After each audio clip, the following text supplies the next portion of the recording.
Hi friends, మన ఇండస్ట్రీలో దిల్ రాజు గారికి మంచి ఫ్యాన్ ఫాలోయింగ్ ఉందన్నమాట. సో ఆయన ప్రొడక్షన్ నుంచి వచ్చే సినిమాలకు కూడా మంచి రెస్పాన్స్ వస్తాయి. అలాగే ఆ సినిమాల పైన హైప్ కానీ క్రేజ్ కానీ బాగానే ఉంటుందన్నమాట. సో దిల్ రాజు గారు ఏంటంటే ఇప్పటి వరకు 50 పైన సినిమాలు తీశారు. సో ఇండస్ట్రీలో చాలామంది గొప్ప డైరెక్టర్స్ని ఆయన పరిచయం చేశారనమాట.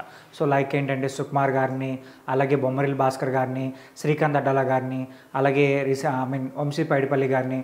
సో ఇలా చాలా గొప్ప డైరెక్టర్స్ని ఆయన పరిచయం చేశారనమాట. అయితే ఆయన పరిచయం చేసిన డైరెక్టర్లో సుకుమార్ గారు అయితే ఇప్పుడు రాజమౌళి గారి తర్వాత పాన్ ఇండియా డైరెక్టర్గా మారిపోయారనమాట. పుష్ప 2 సినిమాతో మరోసారి బిగ్గెస్ట్ బ్లాక్ బస్టర్ కొట్టబోతున్నారు. సో ఇప్పుడు దిల్ రాజు గారు ఏంటంటే ఈ సంక్రాంతికి 2 సినిమాలను రిలీజ్ చేయబోతున్నారు. ఒకటి ఏంటంటే గేమ్ చేంజర్ సినిమా, మరో సినిమా ఏంటంటే సంక్రాంతికి వస్తున్నాం, వెంకటేష్ గారి హీరోగా ఆ మూవీ వస్తుందన్నమాట.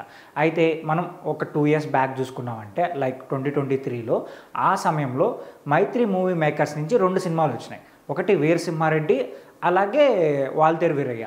సో ఈ 2 సినిమాలు బిగ్గెస్ట్ బ్లాక్ బస్టర్గా నిలిచాయన్నమాట. ఆ ఇయర్ సంక్రాంతికి వచ్చి సంక్రాంతి ఫెస్టివల్లో బిగ్గెస్ట్ బ్లాక్ బస్టర్గా ఈ 2 సినిమాస్ నిలిచాయన్నమాట.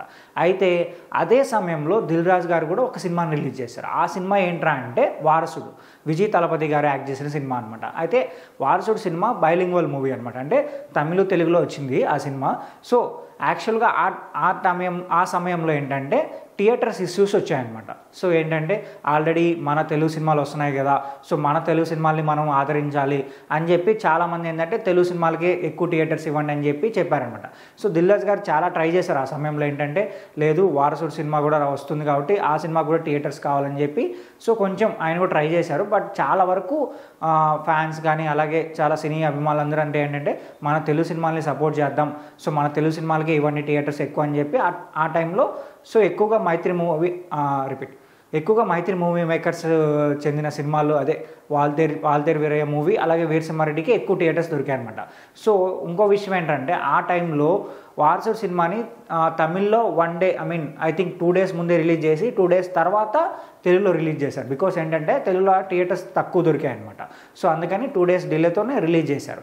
సో ఇప్పుడు చూసుకున్నామంటే దిల్ రాజు గారి నుంచి 2 సినిమాలు రాబోతున్నాయి. అలాగే మైత్రి మూవీ మేకర్స్ నుంచి ఒక సినిమా రాబోతుంది. అంటే వీళ్ళు డైరెక్ట్గా ఇక్కడ మూవీ తీయలేదు, బట్ ఏంటంటే రైట్స్ తీసుకున్నారనమాట. అదే గుడ్ బ్యాడ్ అగ్లీ అజిత్ గారి మూవీని సో ఇక్కడ రైట్స్ తీసుకొని January 10th రిలీజ్ చేయాలని చెప్పి ప్లాన్ చేశారంట. సో అదే రోజున దిల్ రాజు గారి మూవీ అయినా గేమ్ చేంజర్ మూవీ రాబోతుంది అనమాట. సో ఇప్పుడు ఏంటంటే గేమ్ చేంజర్ మూవీకే 70% లేదంటే 80% ఎక్కువ థియేటర్స్ గేమ్ చేంజర్ మూవీకే ఉంటాయి. So good and bad ugly సినిమాకి అయితే తక్కువ థియేటర్స్ ఉంటాయి అనమాట.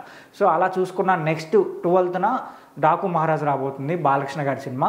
అలాగే సంక్రాంతికి వస్తున్నాం అనే సినిమా వెంకటేష్ గారిది రాబోతుంది. కాబట్టి ఎక్కువగా మన తెలుగు సినిమాలకి థియేటర్స్ దొరుకుతాయి.